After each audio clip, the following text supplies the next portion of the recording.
Go. He's in! Patriots win the Super Bowl!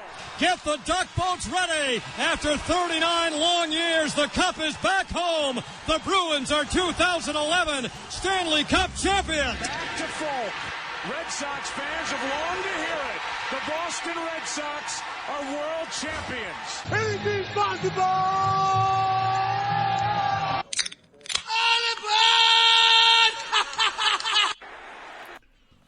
What is up? What is up? What is up, everybody? My name is Brady McGrath, and as always, I am joined with my co-hosts Cam Garrity and Brendan Benevento. Cam, how you feeling today? We're gonna say round and pound. I don't know. We're gonna make something up. Ground and pound offense. Something. I don't know. That's what I like to hear. Brent, how are you feeling today? Speaking of ground and pound, I'm exhausted. Last night I was up all night watching the fights, and then going over them and reanalyzing them. We'll talk about that later in the show, but definitely exhausted from being up all night watching that fucking first team all violence slaughter fest last night. So we'll talk about that. Fight Island. I am fired up, boys, because of two things. One, we've been doing incredible on social media the last couple of days. Yep. We're getting in the midst of announcing our website, so we're still working on that behind the scenes. Yep. And as you can see in the top left corner on YouTube, if you aren't watching this on YouTube, go check out our YouTube channel now. You can see me wearing the brand new Patriots jerseys for this year. I'm also wearing the one. It's custom, dude. Custom fit for me, right? You know, we had to go find some grill lid covers to get that one going, but we have our merch. Couple XL. The biggest thing coming out is our merch. We have a merch store, so if you guys are on YouTube, it will be in the description. If you are on Spotify or anywhere else, go to Anchor, look for it, or you can just go shop.spreadshirt.com/theshed. We have a lot of cool selections of it. You can see in the top left, but we have plenty more than that on the website, and we're constantly updating that website, so I'm super excited for that. Oh, yeah.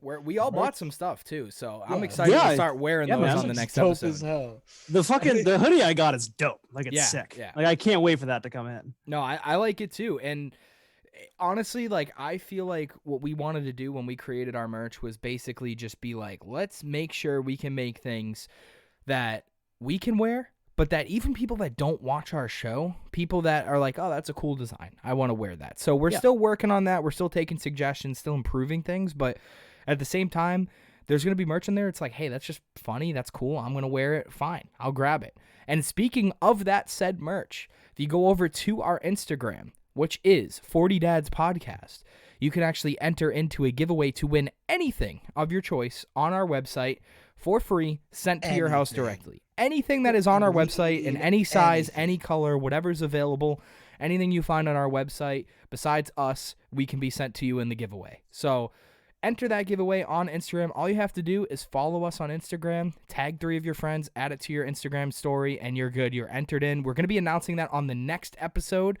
So if you are somebody who is listening to this, be sure to listen to that next episode when it goes live. By the time that video's up, after about, I would say, like an hour and a half of that video up, we will actually DM the person that won.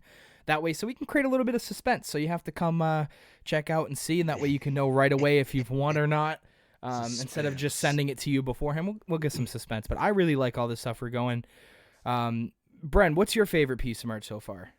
So far, my favorite one, I think, is just the classic hoodie with our the classic green hoodie with our logo on it. I think that's a really sick hoodie. Yeah. On top of that, the Home Depot logo is just the what? Hilarious. The what? That doesn't exist. I'm sorry. The 40-yard dad's orange logo. Yeah, the 40-yard dad's orange logo. Brady, what about you? Me personally, I don't know. I definitely like the cooler one. The yard cooler, definitely not Yeti. Yeah, exactly. The yard working cooler. hard, the working hard or hardly working on. That one's a perfect summer shirt. Yep. Long sleeve or short sleeve. You know you're gonna be wearing that on the 4th of July. Oh yeah. Because I know for a fact that people are still gonna be partying like animals in that day, even if Massachusetts still isn't there. Yeah, and you know what? Buy those shirts, cut off the sleeves. What do you do? Of course. Yeah, 100%. I don't care what you do with it after it. If you want to wear it as a bandana, go ahead. The sleeve monster came to town. Yeah. All the designs are great. Let's not break an arm, jerking ourselves off, but they're awesome. Like, Yeah. all the No, designs are 100%. fantastic. I the think best thing for, about like, the yeah. designs is we did them for Ourselves. us. Like, Yeah. we literally sat there and grinded out and was like, "This is what we want to do For hours. This is We stuff that put want to do. This is what we want hours into this, guys. Yeah. Like, literally so long. I think that's what makes it the best is that it's not somebody else that we just like paid to make a design and be like, yeah, like we could pay somebody, it might look a little better, a little bit professionally done, a little bit more like. Now this was done by literally the hand of the dads. This was duct taped on. Like, it looks as good as we can do with like our background of how we know shirts and merchandising, and it looks pretty good. I ordered a shit ton myself. I know my girlfriend ordered some. I know a bunch of our other friends have ordered some. So like, it's gonna be to do. I have fun. a girlfriend. Sorry, we put you in the middle of the screen because you're always lonely, man. I'm sorry. It's the only two things you're gonna be between tonight is me and Brent on the screen. Oh boy. Oh. Wow. Oh. But we actually do have I'm another. gonna start calling you Earl Thomas. Yeah. We have another question from Bob from Salem. We are gonna get right to that biggest message fan. and we're gonna answer that. So we'll be right back. Hey, it's me again. I have a question for you boys. Who changed the game of hockey more? Bobby Orr coming in with the offensive defenseman position, making Torrey Krug, or Wayne Gretzky? Shout out to Baba Yaga. Go Bees. Lundqvist to Boston 2021. Great question, Bob. Thank you for that question there. What do you guys want to take with that? Brady, you want to roll off with that first? Yeah, yeah. I'll definitely start because I have a strong opinion with this question. Yeah. Mostly for the fact that you look at the two players, Mhm. right? And that's literally like trying to say like who's the better jungle cat, like is it a lion or a tiger? Like, it's not, because it's like they're both two very different players, but they both made such an impact. Right. Really hard to call it. Yeah, But for the sake of the argument, what do you say? Because this is the whole point of what Bob's question is he wants that argument. Yeah, if I was going to go on the argument, I'm going to say Gretzky just for longevity, just for the records that he's broken. Like, he's the one of GOAT, those things. you know, It's hard. like he's the GOAT. It's one of those things where it's like, you know, it's like saying like who's more important to the the game, Tom Brady or Joe Montana? Like, you know what I mean? It's like they're very different players, different eras. Like, both have the records. It's like, I mean, it's both. It's even more different than that, though. I mean, Wayne Gretzky was a center, and obviously, Bobby Orr was a defenseman. So it's like comparing apples and oranges to me. You know, but he had the ability of a center. He did. Yeah, he did. Oh my God, very true. Yeah, Bobby Orr could skate circles around anybody in the league. Like, you know, but for me, it's like comparing apples and oranges. But yeah, if I'm gonna be the you know, the biased Boston ass that I am, I'm gonna go with Bobby Orr. But if I'm looking at it from like a non-biased perspective, I'm probably going to say Wayne Gretzky. But I think they both did very different things for both sides of the ice in the game. Yeah. So I think it is really hard to compare. And I think it's a really good question because it's not one of those things that I think you really think about a lot. Because, you know, when people are comparing like GOATs, they think about Joe Montana, Tom Brady. They think about Michael Jordan, LeBron. You know, they're not thinking about a lot of people aren't thinking about, you know, hockey in that way, I guess. So it's really when they do think about question. hockey in that way, you're always going to see is it Gretzky or is it Ovi? Right. Like, those are the two that are fighting right now, and you really never hear the Orr side of it.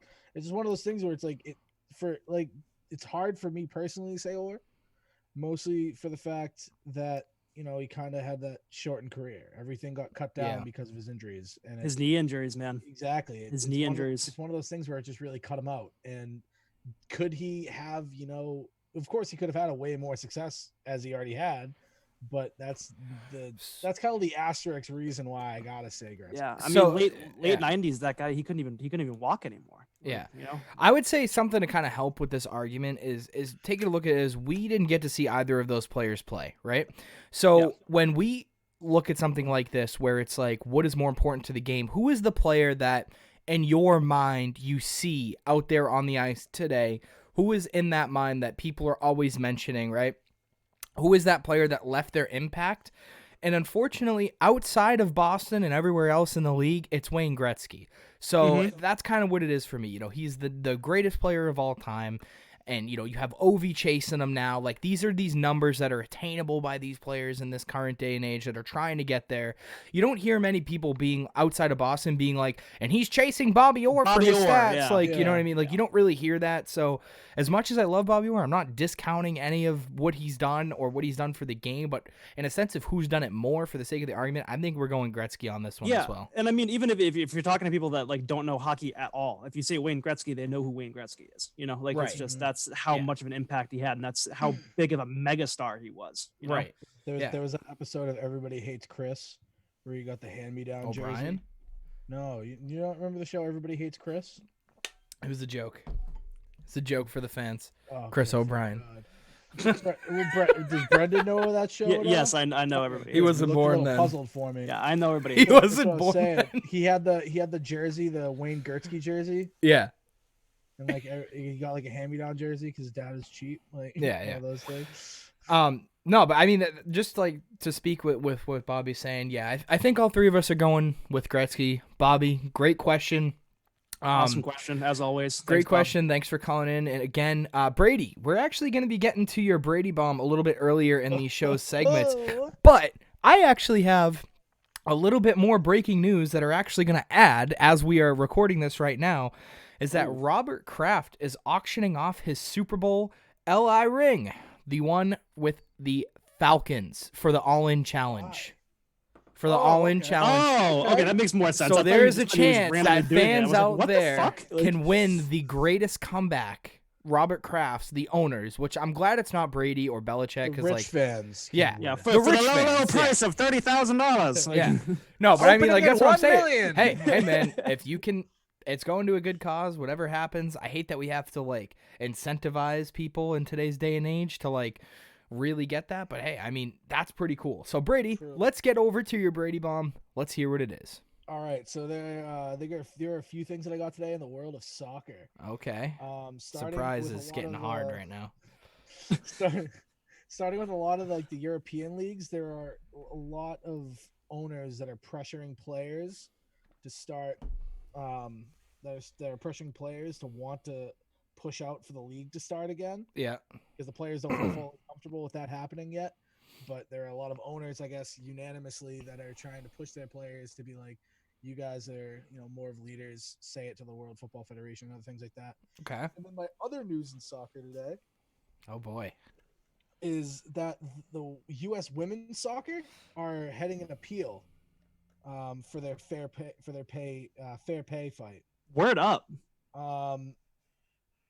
Personally, I really hope that things go their way, and I hope they get something out of it. But in my honest opinion, I think it's just one of those things where it's like until the women's Major League Soccer pops off, and until you see them playing in more tournaments, I think it's going to be really hard to see them, trying to get that equal pay quota. It's not me saying I don't agree with it. I'm not saying I don't agree with it either, but it's the game. It's based on like what you're bringing to the owners and like it's like why Major League Lacrosse, they shouldn't be making the same as baseball players just because. I personally think it's I think it's kind of bullshit because the women's U.S. soccer team has won 2 World Cups in the past 5 years. How many other tournaments do they live in? I'm not sure. How many other soccer leagues do they have? And that's not their fault either. Yeah, it's not their fault. It's the fact that they need to start a league or literally just have the women players be in the MLS itself. I'm just saying, at the very least, the U.S. women's soccer team and the U.S. men's soccer team, those 2 teams alone should be paid the same because the U.S. women's soccer team has won 2 World Cups in the past 5 years, and the U.S. men's soccer team hasn't even made the World Cup in the past 5 years. So it's like, you also have to think about the compensation for the men's teams when they have to leave their team already that they're already playing for to go play in the World Cup. Yeah. Because they have to, because they're playing in another league, right? Along with playing in the World Cup, along with playing in other tournaments, along with doing all these other things. Yeah. Where it's that right now the women's soccer leagues is just one, which is supposed to start this year, which is it's the WMLS. Yeah. One opposed to that. I really hope that something like they can, work out a deal and hopefully get some money developed toward them. What's the What's the difference in their pay as of right now? Let me. Like I don't know what those numbers are. I don't know what it is on average, but I like I'm saying is like if there is a discrepancy with that, it's not the women players themselves. It's not people like holding them back doing it. It's just the pure fact. Like it's the same thing as like, do XFL players deserve the same amount of money as NFL players? No, just because they're both professional football athletes. It depends on how much you bring to the table. Looking it up, it's like about like 700,000. Like that's crazy. That's what the huge women. That's gap. what the women make. That's 700,000. The gap. That's the gap. Oh, that okay. If you were like it's $100,000, I mean, No. is that from like the lowest player on the men's team to the highest player on the women's team? Because then that's So like according, all right. According to documents obtained by the Guardian, the current labor agreements with U.S. Soccer would pay each member of the women's team about 260. Oh no, that's just for winning the World Cups. So it's if the women win the World Cup, they get a 260,000. And then if the men win, they win 1.1 million. Well, I think that's bullcrap. Well, I think that's just based on the World Cup itself, how huge it is. Like you know what I mean? Like that's just like for the men's World Cup, like it's just that's how people watch the men's World Cup. There's way more people watching the men's World Cup than the women's World Cup. Like, yeah, but I mean, I'd understand if we're looking at like $100,000 to $200,000, but we're talking almost $750,000 gap here. Yeah, but if that's the value though that is brought to the table, like if they're only bringing in $1 million in revenue as opposed to let's say $50 million in revenue for the men, like they're not going to be making $1 million each because then they're operating at a loss. So that's the same thing with like if you're in a low scale company that's not making money, they're not going to be paying higher salaries for everybody, right? Where you get higher salaries are places like Amazon, Google, all of these places, right? So like the thing is with soccer is what I would like to see this go ahead with this. I hope they get more money because obviously they deserve it. They're some of the best athletes in the world. Give them something more. Give them they also need to have this appeal.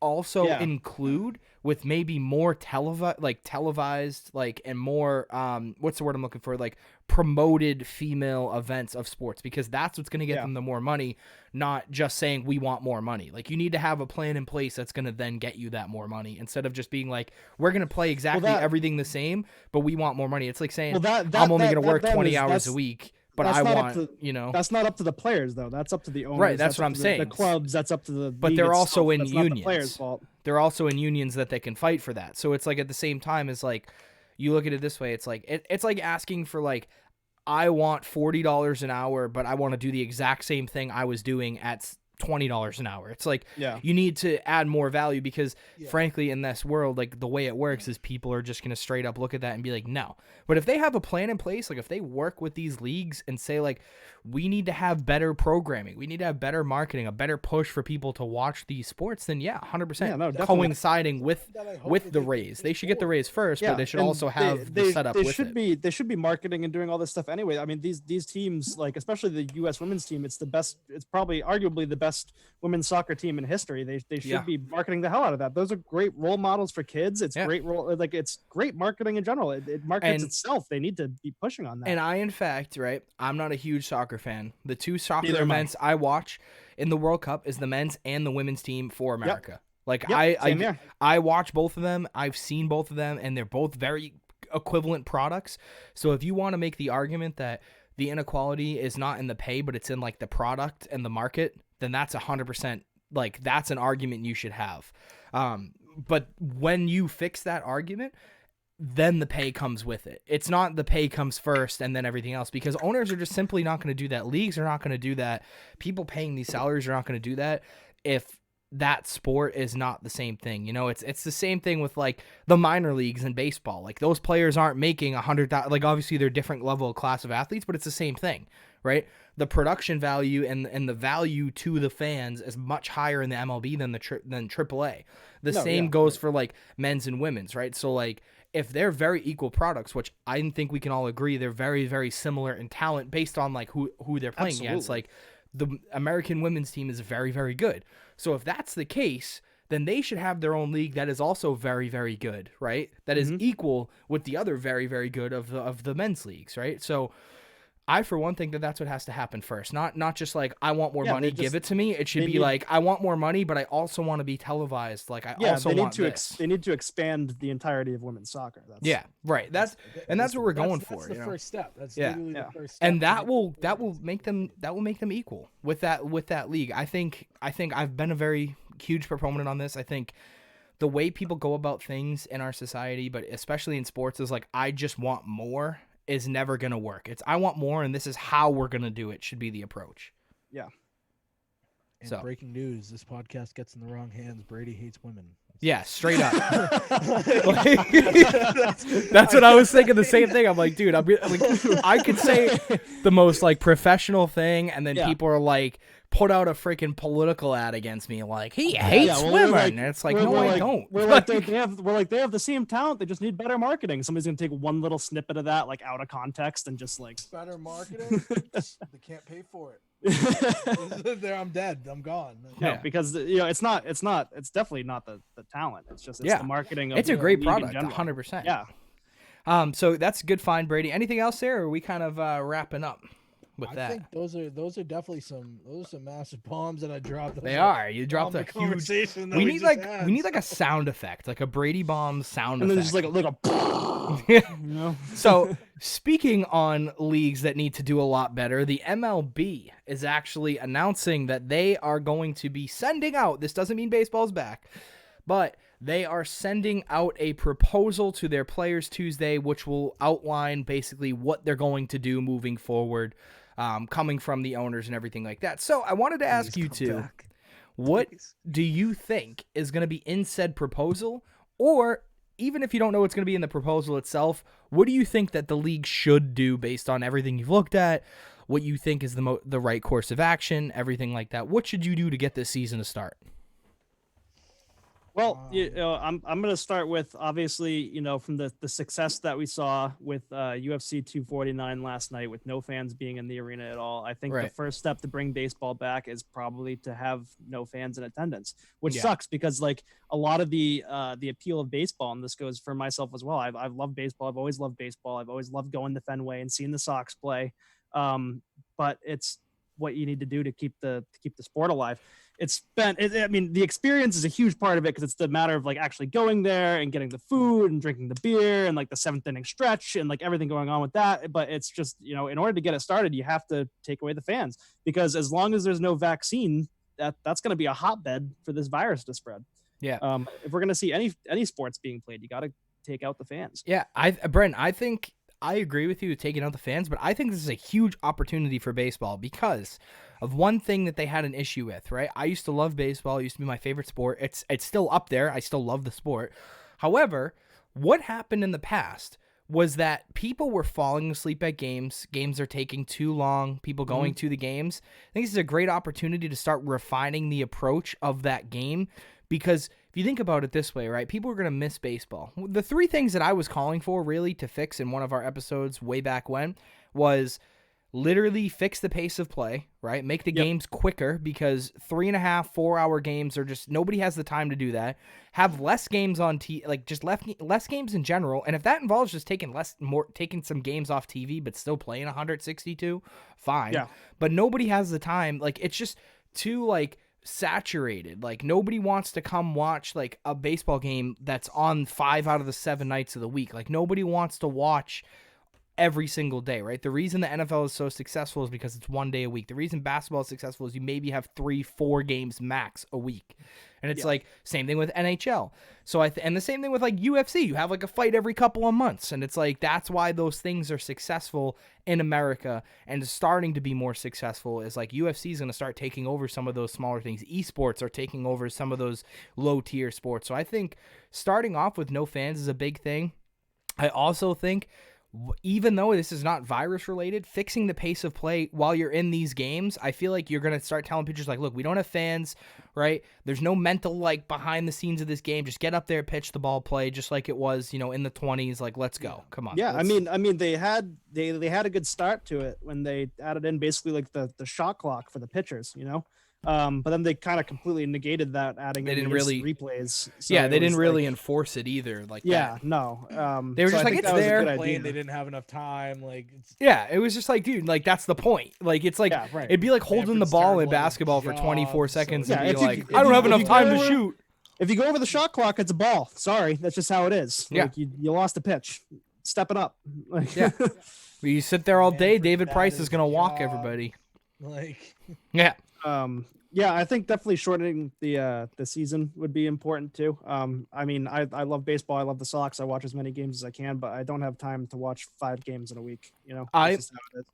I think what they should do right now with the current way the schedule is take away the first couple of months of the season we were gonna have.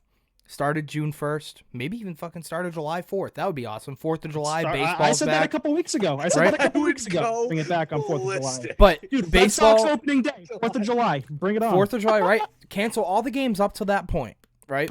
And have the season go as planned and the same amount of time. Look, you have less games this year. Sorry. Playoffs are still standing the way they're supposed to be.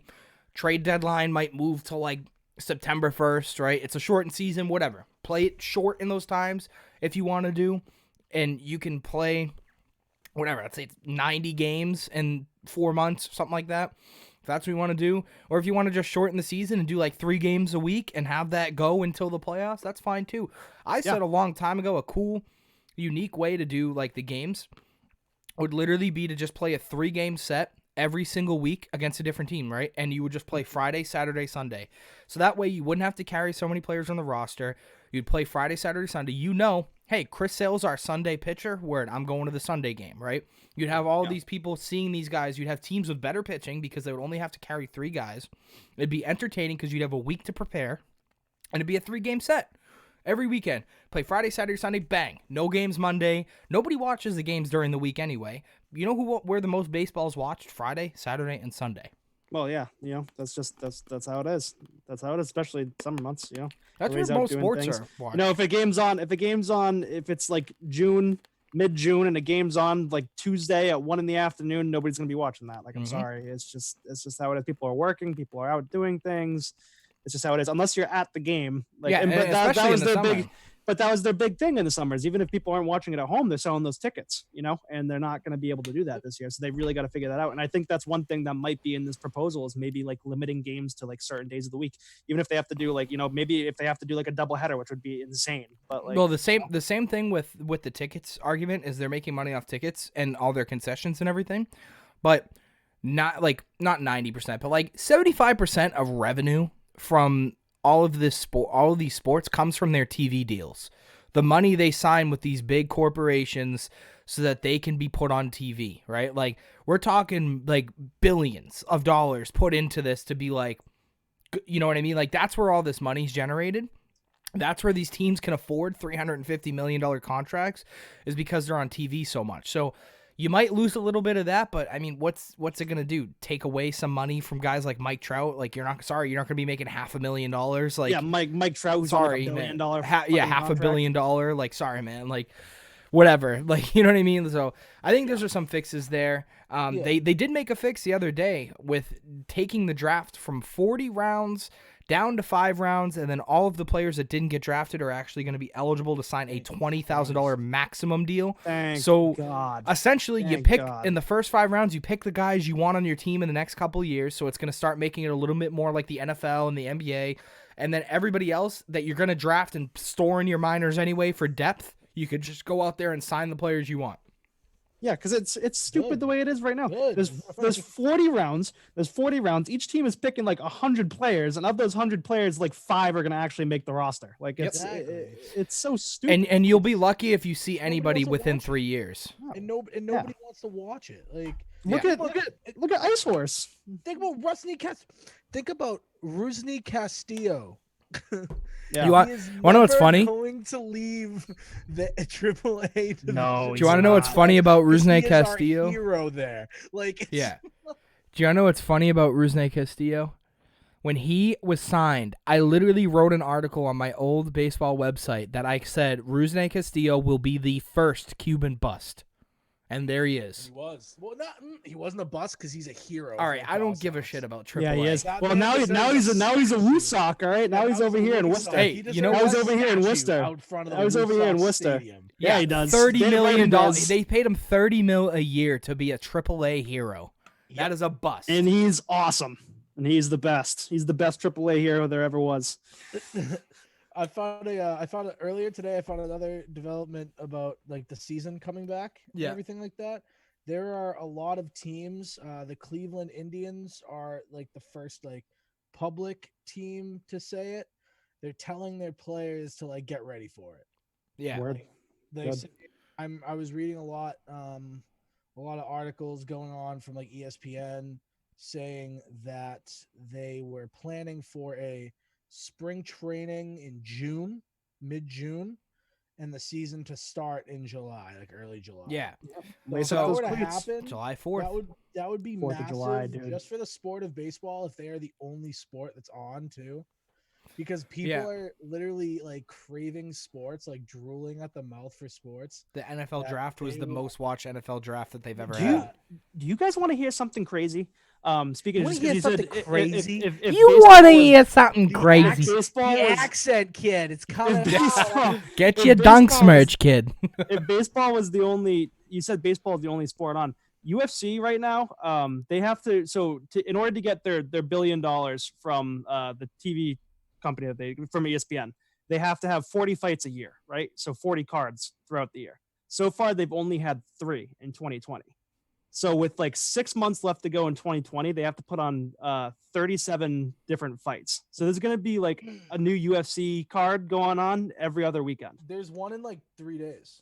I know. Yeah. It's crazy. Like it's another going to card be in 3 insane. days. This entire summer, every other week, there's going to There's be gonna be like a UFC big fights. UFC fight. And Because and of all the also things that happened. there were some rumors too for the NBA, which is another thing too, is that it's as weird as it sounds, is that there's rumors that this is such a rumor still, but they've been talking to Disney in Orlando that they're gonna house the players there I saw that and too, play and and Whoa. play in the Magic's like stadium and like Vegas, play too, there. I Whoa. saw.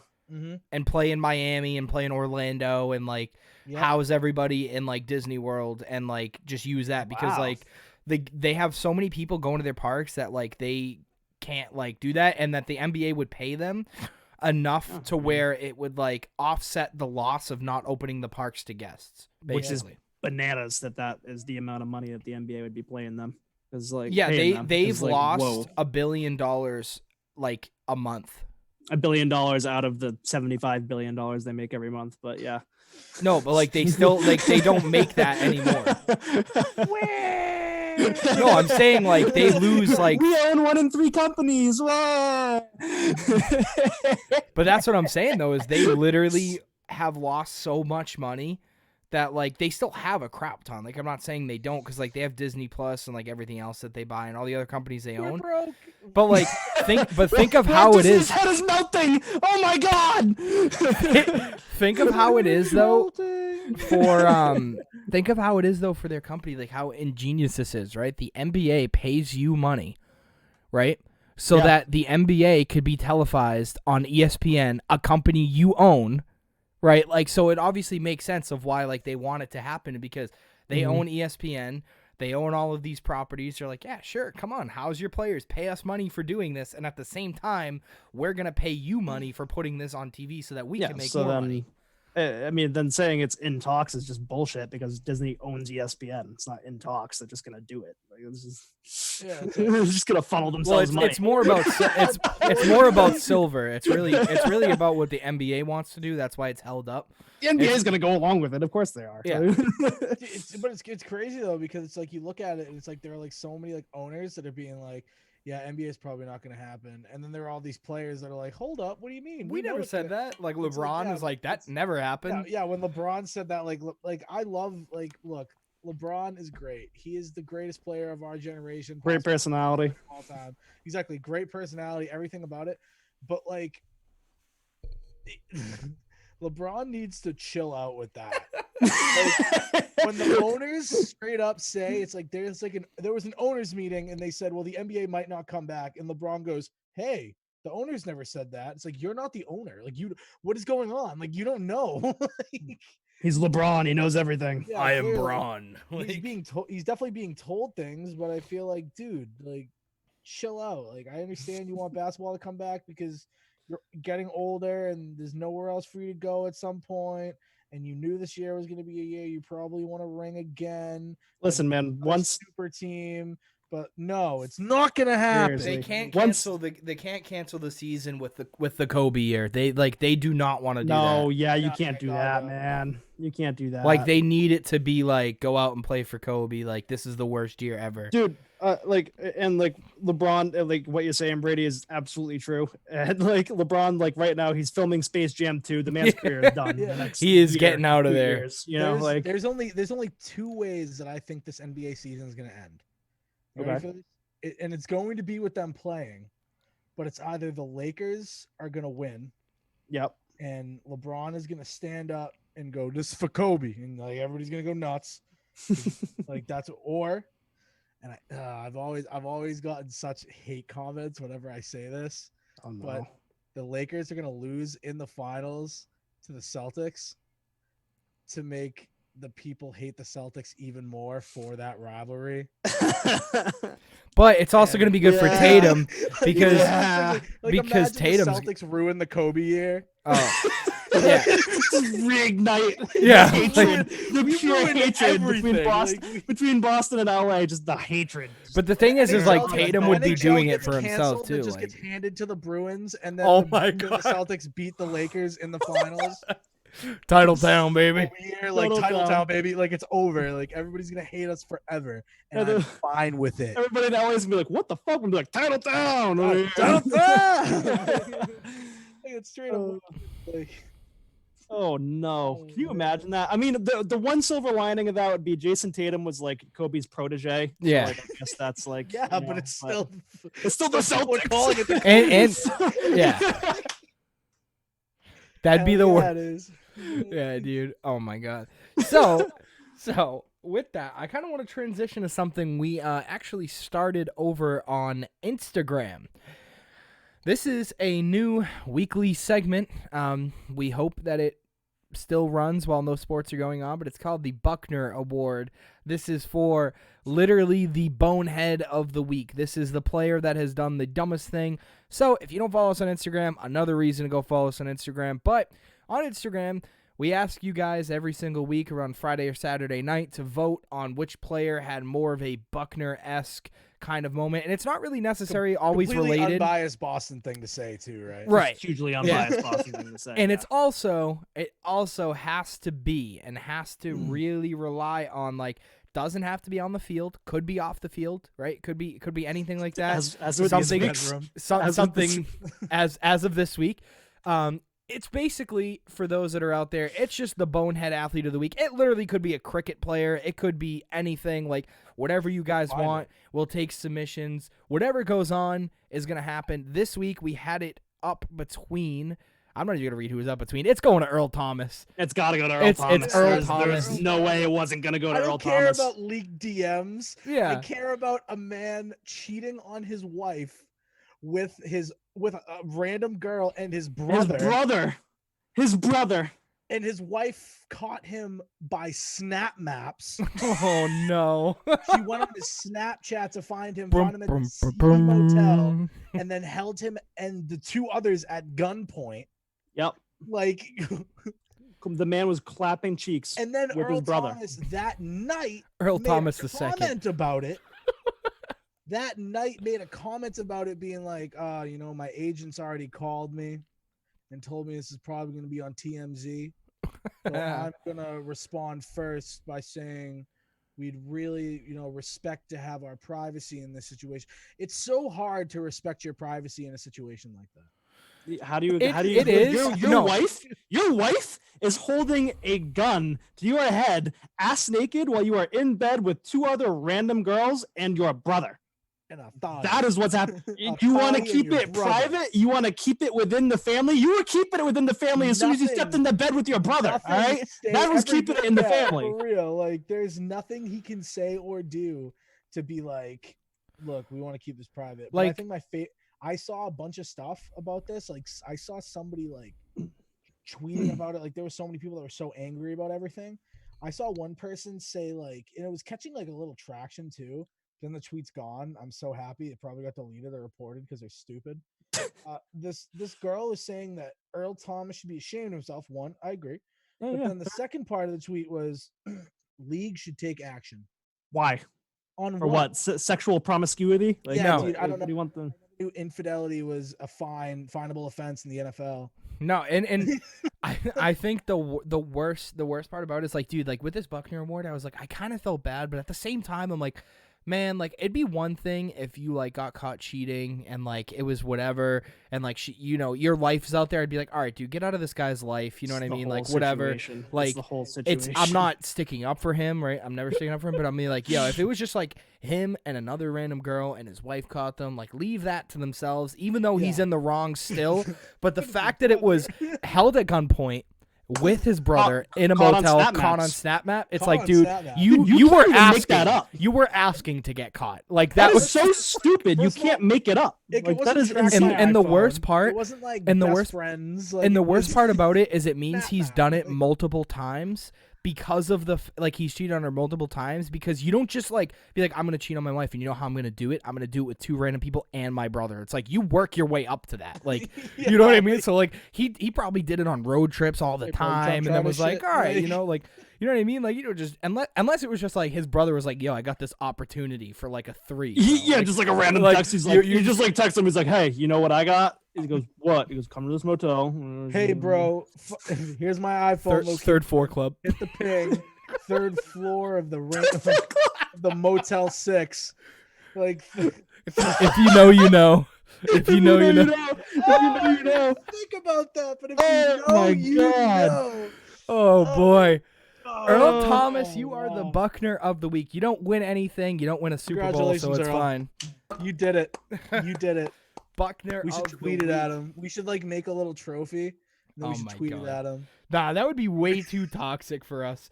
All right, so with some of that makes clicks. So with some of that toxic news, I want to shift over to Show Me the Goods with Brendan. What is some good news this week? What do we have going out? What is going on in this world? All right, well, I got 3 things for us this week. The first one is that California is going to start paying restaurants to deliver food to seniors in need. Oh yeah, which I think is awesome because obviously, you know, seniors in high school can't get their own food. We're talking 65 plus here, Cam. We're talking the early bird special. Only if you pass fail. Okay, and they obviously they're being hit a lot harder in this virus, and senior homes are just now getting tests, which I think is ridiculous. But they're in need for food, and those senior living homes are just in need in general. So I think this is great. That I think all the other states should be following suit with this too. Hopefully it does.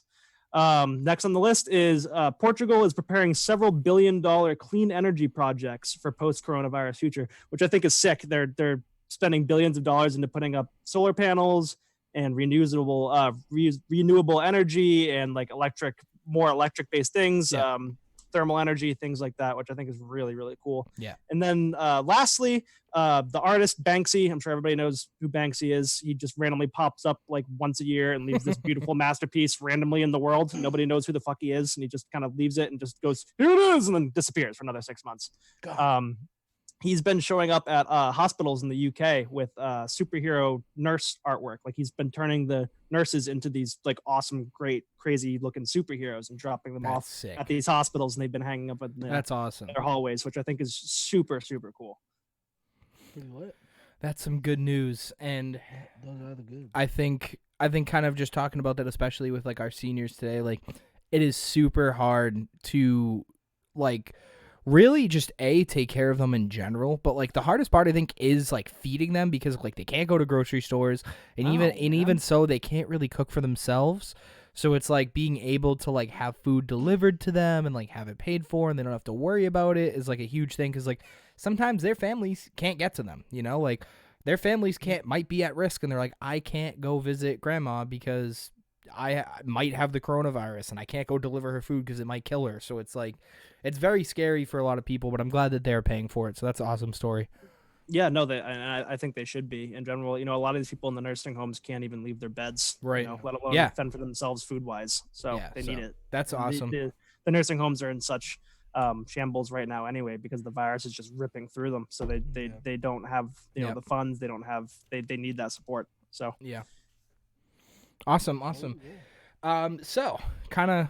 I know it's always hard to like switch off of like show me the goods and everything like that, but I want to. It's an awkward transition. Let's talk about punching people in the face. Yeah, now, all right? UFC fights. Thanks for. I'll take that segue and just.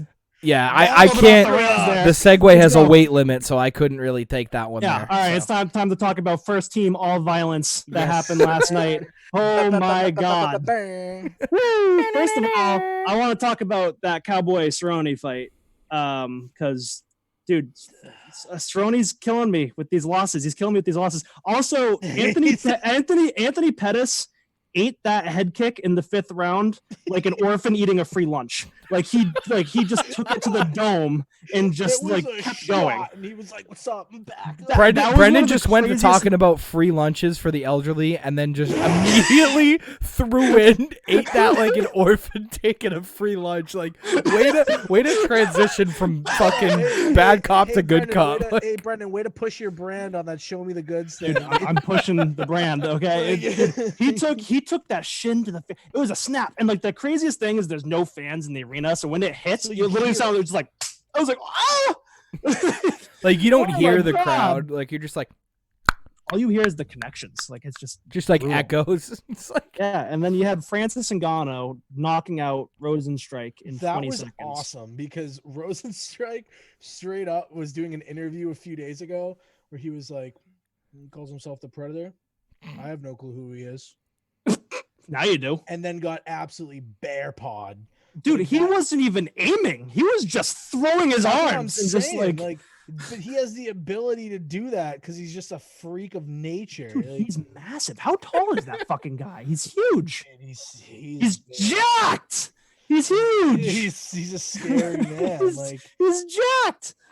He's a scary ass dude. He's a scary ass dude, man. He's massive. There's really nothing else you can say. Like you watch that, whatever it was for 20 seconds, you see that fight and you just definitely think it's like, all right, whoever's going to beat this guy, it's going to take whatever it can.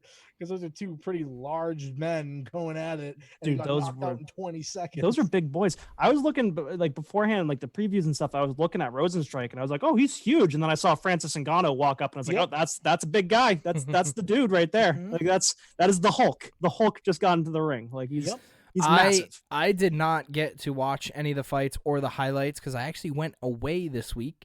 Went up to my summer home up in New Hampshire. So we were opening that up for the weekend. We're allowed to go. You weren't allowed to go with anybody that you weren't quarantining with because it is private property and everything that's up there. So we were allowed to go. You couldn't even shop. If you're out of Massachusetts, you couldn't even shop anywhere in New Hampshire. They would not open to any Massachusetts residents. Sir, ID identification, please. Yeah, for like anything, you couldn't do that. So like you had to bring your own food, but it was nice. I got to disconnect from like everything like that. So I was just like hanging out by the fire, doing stuff like that. So I didn't really get to watch any of the fights or any of the highlights because I actually just got back today. So I figured I would take a look at it later today after this episode. But now I have to. I've never seen a UFC card like this before in my life. Every single fight was a knockout. Every fight was a knockout too. Every fight it was just nice. People were throwing bombs at each other. Real, they were throwing bombs. Yeah, dude. The Calvin Catter, Jeremy Stevens was beating him. Yep. And Catter just knocks him out. Like I know. It was crazy. Of them just out of nowhere. But one of the things that I really didn't like was the Dominic Cruz and Cejudo fight. Oh, you said you don't like the stoppage? Is that what you're about to say? I hated that stoppage because Cruz was starting to get up right as soon as he walked in, but I could definitely see where I think the ref was already wanting to stop it. Yeah, so what I'm going to point out there as just somebody who watches UFC religiously is that, everybody's saying that the stoppage was too early, but I don't think it was at all. At that point, Dominic Cruz was out on his feet, where he was still able to move, but the lights were off. Like he wasn't there anymore. Like if he took 1 or 2 more punches, he could have been out with some serious damage. I think the ref made the right call stopping the fight there. You know, I've never been a huge Henry Cejudo fan. I'm more of a Dominic Cruz fan than Henry Cejudo, but like I think the stoppage was fair. I think it was, you know, what the ref saw was needed. You know, hindsight's always 20/20, but I think he made the right call there, trying to prevent any like you know, sustaining brain injury or anything going on. And I will say, I tweeted about Henry Cejudo's retirement, if not the first or like third tweet. Good. I was awesome. Like, I was fast. Like the moment, he was like, when Dana White was like, not Dana White, when Joe Rogan was like, "What are your next plans?" and he goes, "I'm retiring on top." Yeah, he goes Triple C out. Triple C out. Right as soon as he said that, I'm like, Henry Cejudo's gone. He's out. He's out, folks. Like, he's gone. Now let's move on to the main event. The main fight. Gaethje versus Tony Ferguson's chin. Tony Ferguson should never, ever even think about trying to talk to Khabib ever again. No, Khabib would have strangled him to that death. whole entire thing. Like, thank God that fight got canceled 5 times because Justin Gaethje kicked the garbage. Dude, I'm not even kidding. But here's the thing. Here's what I'm arguing for Tony Ferguson in his like defense. How he is that I have never seen a human being sustain so many fight-ending hits. Oh my God. My entire from the first round to the 5th round, that man was being pulverized with literally fight-ending. And he was punches. Still throwing. He was throwing shots. Like the fight could have ended any way by Ferguson too, because he was throwing shots at Gaethje that if he connected, it was done. It was over. Yeah, the Gaethje was just cold and calculated last night. I have never seen Justin Gaethje fight like that before in my life. Like, it was awesome. Oh my God, it was incredible. He was just calm. Like, I'm excited too. I want to see Gaethje fight Khabib because you know what? Gaethje has an incredible wrestling background too. Mm-hmm. I mean, obviously, Khabib use it, and he didn't have to use it because Ferguson doesn't do that either. Yeah, I think if Gaethje can even mildly repel Khabib and then hits him with those bombs, Khabib doesn't have the chin that Tony Ferguson does. He just doesn't. Yeah. I mean, Conor McGregor hit him twice, basically, in the fight with Khabib, and he almost went down. And obviously, Conor McGregor hits harder than most guys in the UFC, but like. And now, in that whole entire Gaethje thing, now has me thinking, what's going to be next for McGregor now? Because there were so many people that were saying like McGregor Gaethje are looking like it's in the work. And now I don't think that fight's happening anymore. I think it's McGregor Masvidal. I think it has to be exactly. McGregor Masvidal. Now it has to be McGregor Masvidal because now the whole entire Gaethje thing is out. He wants to fight one of them. And if he comes out and beats Masvidal, he's going to want to fight the winner of Khabib Gaethje. Listen, like I said earlier, I'm a biased Boston ass, but I don't think Conor McGregor beats Masvidal. I think Masvidal is just an animal killer. Like he's just an absolute murderer. Never sleep on. You're doubting the 2-belt chump. I know. I'm just, dude. I've never seen somebody. McGregor. I have never seen. Don't sleep on Masvidal. I've never seen. I'm not sleeping, but I'm not. Connor's gonna come out. I'm saying Connor's coming out. He's gonna. Yeah, Connor is. Yeah, if Connor comes out, if Connor puts in the work in camp and comes out ready for anything like he did with the Cerrone fight, he has more than a chance to beat Masvidal. I think that's a fight that I would literally kill to see. Yeah. Like I would love to see Masvidal Conor McGregor. Either way it ends, I want to see that fight. See, like, I do too. McGregor's already worked out some like ideology that he wants to fight in June. Yep, yes. You're talking Dana White, Fight Island. But the big decision was based off of how this event went off. Yeah. Yeah. I think from what you guys are saying and like from what I've been reading on Twitter, from like how people watched it, because I didn't see the actual results, I think it went really well for what they were trying to do. Yeah, so I think like easily, Yeah, the Uriah Hall fight got canceled because his opponent got coronavirus, which was like sketchy. We didn't see Uriah Hall. Oh no, Uriah Hall. Yeah, we got to miss Uriah Hall. Like probably beat this dude. Like I don't in know. The prelims, like yeah, exactly. But exactly. But even the prelim fight was good too. The prelim fight was good too. So Greg Hardy, Jorgen Castro. Mm-hmm. The pride of Fall River, Jorgen De Castro. Yeah, I'm excited to see what goes forward. UFC is moving. But this Fight Island thing, man, what does Dana White do? What is this fucking Mortal Kombat? Dana White is what are we doing? What are we doing here? Are we just sticking them on the beach and let them punch each other in the face, like just in the sand, just like that would be sick. Just film it like Mortal Choose your Kombat. character. Just like No, it's gonna be like Survivor, right? Yeah. And then everything's gonna be outside, and they're gonna put the torches around, and that's the only source of light. Hell yeah. You know what would be a Hell crazy yeah. Except when idea? they're in the corners and they're cleaning out the cuts and everything, is have flashlights. You know what would be a Hell crazy yeah. you know what would be a crazy idea for how they can get the fights in? This would be stupid, but a crazy idea, right?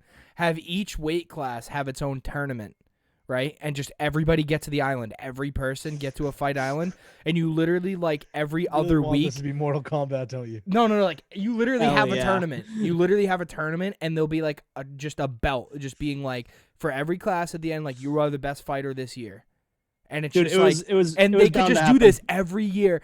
Fight Island every single summer. It's bound to happen. Dana White has been bound to turn into Shao Kahn the entire time the UFC has been a thing. Genius. It's genius. He's It's an absolute absolute genius. genius. You're gonna see all the fighters are gonna be parachuting in from cargo planes, and they're just gonna beat the shit out of each other, Royal Rumble style. Every single fighter in the air.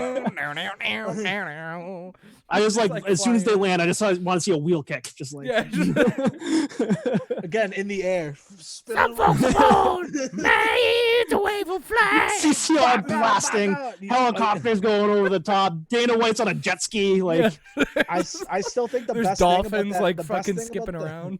The best thing about that whole event, though, in my personal opinion, not just the fights, but the fact of like, again, you could hear everything, but since there were no fans, so like when the Ngannou knockout happened, the only thing you hear is the punch, him hitting the ground, and Joe Rogan going, "Oh, oh, oh, oh!" Like, dude, yeah, it was amazing. Like it was so great.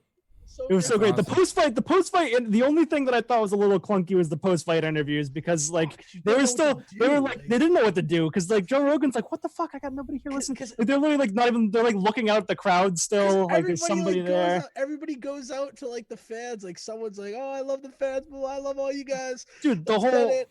That the must have whole been so crowd- awkward to do. The whole crowd, you could It's, like, see it when so they were panning awkward. around. The whole crowd was literally like 50-year-old billionaires with masks on. Like that was it. Like, in the whole thing.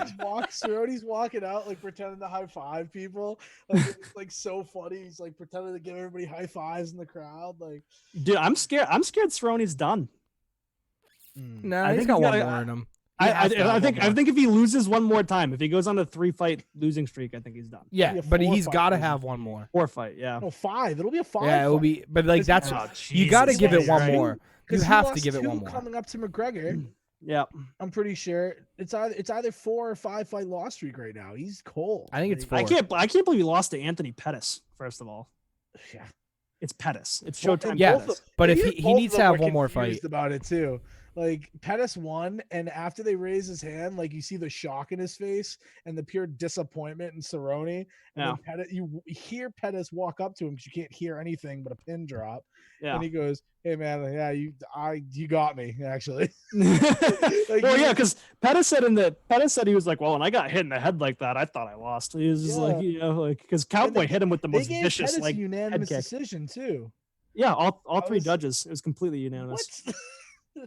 No, it was completely crazy. completely unanimous. So I think we have had such a long episode. It has yeah, been dude. incredible for us here. Unfortunately, I couldn't really tune into the UFC stuff because I didn't really get to watch it, but we do want to let you guys know if you are following us on Spotify, feel free to go look us out on Anchor or wherever you're listening to our podcast now. Check out our YouTube version.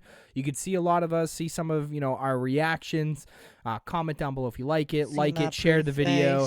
And also you can see some of the merch we have coming out. Again, make sure you follow us on Instagram and Twitter, especially Instagram for that new giveaway that we have coming out. That will be awesome. Also, Guys, follow the for merch the is Buckner cool. Award. The merch is cool. We're having a good time here, so if you enjoyed, please leave a like, comment, give us some of your opinions for next week. Anything you want us to talk about in next week's episode, we're going to announce the winner of the giveaway next week. We want some of your questions, right? We love doing that. Bob from Salem gives us a lot of good questions. We would love to have this show filled with just all of your questions, all of your guys' opinions. That's what it's for. It's an interactive process here. We love talking about sports just as much as you guys, but, throw some comments out there, give us some questions, and have a good time. But we are going to end off with the dad advice and dad joke of the week. So, Brady, I think Brendan is going to take over the joke of the week. Do you want to take the advice this week? Take it off my hands. Oh, okay.